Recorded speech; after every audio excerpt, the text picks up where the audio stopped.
Nixon with the Toronto Star. A couple things. First, can you walk us through that last possession with Kyle shot is what you got? And you guys have been talking about the experience factor. How much did your players gain in this series? Huge. The last play was supposed to have been Kyle going downhill. It was a different version of what we had just run. Again, you go back to experience. Our spacing wasn't pristine. The way guys, kind of panicked a little bit, came to the ball. We had two people right in the same spot where, Terrence was supposed to be in the corner. He came up, stayed there. His guy ended up helping. So, again, being in that situation, a lot of things happen in that play. You can see it for yourself. But, again, I'm proud of our guys. Nobody gave them a snowball's chance, and you know where to be here. They competed every year. But Terrence Ross, I thought, grew through the playoffs series. I thought JV grew, but today he just, for whatever reason, couldn't get it going. But each game, a young player grew and learned something. And today, Terrence came through, had a big defensive stop, steal. So, again, I'm proud of our guys, the way they battled the entire year.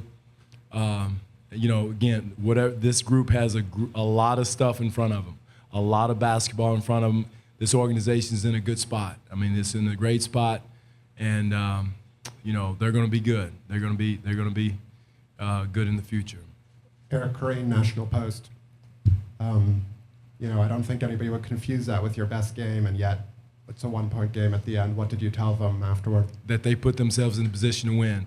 Again, we've been fighting a lot of stuff the entire year, fighting a lot of things. And, that team right there is very talented. I don't know, I don't think that was lost on anyone. You got a lot of Hall of Famers, championship pedigree. Jason's done a fantastic job with that team, and they will give Miami a lot of trouble. Now, whether they beat them or not, I don't know, but it'll be a great series with those two teams. We would have loved to have been there. One shot, we put ourselves in position. One shot, one free throw, offensive rebound here or there. That close, and that's what I told the team, Eric. We're right there, and when I say right there, next year during the season, that's what attention to detail is about. If you could be in the wrong spot at the wrong time, that could be the difference of the game. Ryan Wolstad, Toronto Sun, over here. Are you worried at all by how close it was, how such a young group will respond to that, if they can get over that? Oh, no. Believe me, Ryan, if that doesn't motivate them, telling every hot night in the gym they have this summer, think about every opportunity they had a chance to do something right, whether it was make a layup, make a free throw, have the proper spacing, the mental things that you learn as you go through a series like this. I think it's nothing but, like I said at the beginning, this playoff run is nothing but positives for these young men. And anybody thinks anything different doesn't know basketball. Carl Kelly, Globe and Mail. Dwane, I know it's very fresh, but is there one moment, one memory you'll hang on to from this game? Just watching Cal go through the meat grinder of getting open, the meat grinder going to the rim, that'll be fresh in my memory throughout the summer. And he, that young man did everything he could to get to the basket. He tried to will his way to get that extra point. DeMar was under the weather with the flu, and he still came up big and gave us what he had. He had 18, and he competed all out. Dwane, Steve Simmons, Toronto Sun. Mm-hmm. You've referenced next year a few times already. Is it your intention to be here next year, A? And do you believe Kyle will be here next year? I don't know the answer to either one of those. There's something to be handled in the next couple of weeks.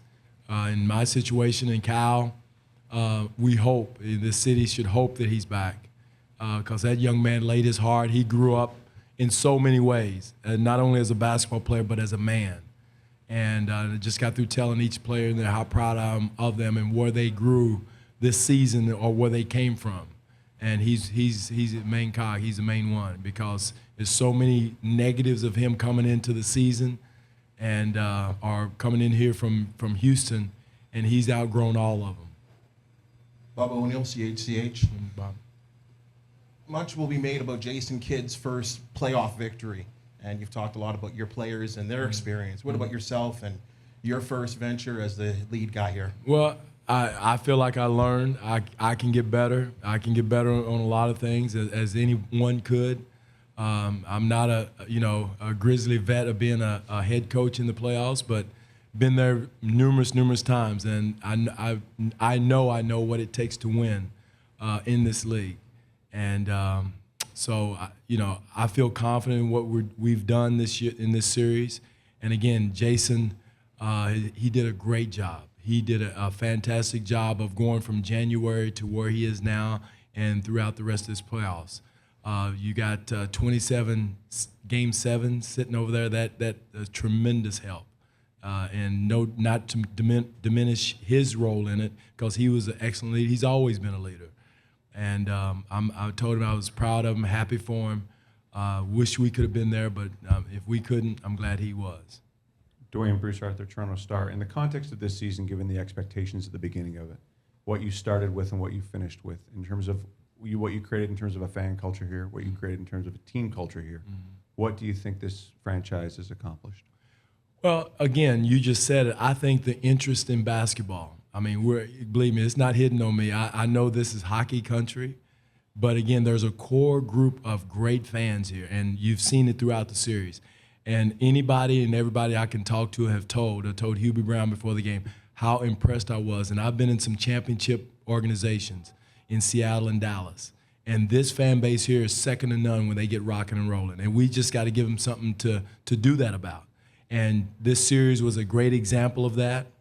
And I am proud of our fans. And they just got to stick with us through the growing pains. And again, I've said it before the series started, we're not a finished product. We're taking steps there. We're on our way there. Everybody wants to rush the process. We're a little bit ahead of it right now, but we're still not a finished product. From Terrence Ross, Jonas, DeMar, and that whole core group. If we're all back here, then the thing about it is they're going to be special. I keep talking about we, so. Dwayne, Eric Smith from Sportsnet. You talked earlier about Jonas and Terrence and their growth. What about DeMar? Not only this season, but within this series specifically, after the tough Game 1 start, the tough start tonight, and then to be where he is at the end here. No question, Eric. That young man also, and we talk about Kyle a lot. Kyle has a little bit more experience, but DeMar DeRozan has grown from a skinny kid from Compton to who he is now, an all-star. All-star should be an all-star in the future for many years to come. Defensively, he got better. I mean, he did as good a job as you could do with Joe Johnson. This time last year, you couldn't even imagine that. So his growth and his steps that he's taken this year are unbelievable. And I just think the sky's going to be the limit for him. Come back again with another defensive focus, improve his three-point shooting. He's done a great job with his pick-and-roll game. He's going to be special. And on top of that, a beautiful young man. We'll take two more questions. Go ahead, Eric, in the front row. Eric Corrine again. You tried almost everybody on Joe in this series. Tonight we saw Gravis and Patrick, which were both relatively new. Any other suggestions that they do? Oh, I leave that up to you, as you know. Okay. Can you just discuss the challenges of dealing with him? Again, he's 6'7", 250 or whatever he is, which is the first problem. And again, he's an excellent passer. He's become a willing passer. They space the floor with great shooters, so you got to pick your poison. I thought Gravis did an excellent job on him. I thought he came in and battled him. He got 3 quick fouls, but I thought that kind of took him out of the rhythm. But I thought he battled him with Gravis' size. Again, DeMar battled him, I thought. And again, we got a little anxious with a double team. It goes back to the experience factor of going in. We got a little anxious and went when we shouldn't have gone too quick. We rotated a couple of times out of the corner when we shouldn't have rotated. So experience will teach a guy like Terrence Ross those situations. But again, Joe Johnson's a handful for anybody, and you'll see it the next series how special he is and how good a player he is. Last one to Josh on the right side, please. Josh Lundberg, TSN Radio. Coach, he had an up-and-down series, but can you speak to what Amir was able to give you guys before fouling out today? He was my biggest question mark going into today because if you noticed the way Amir goes, and today he put us in a position to win, till he got in foul trouble. But again, he was huge. His contribution to this team is unbelievable. He had 10 rebounds, 20 points, and he kind of set the tone for the game and kind of kept us going until he got in foul trouble. And we missed him in there. We needed that big body. We had to go small at the end and try to scramble around and get back in the game. But he is kind of the hub of what we do.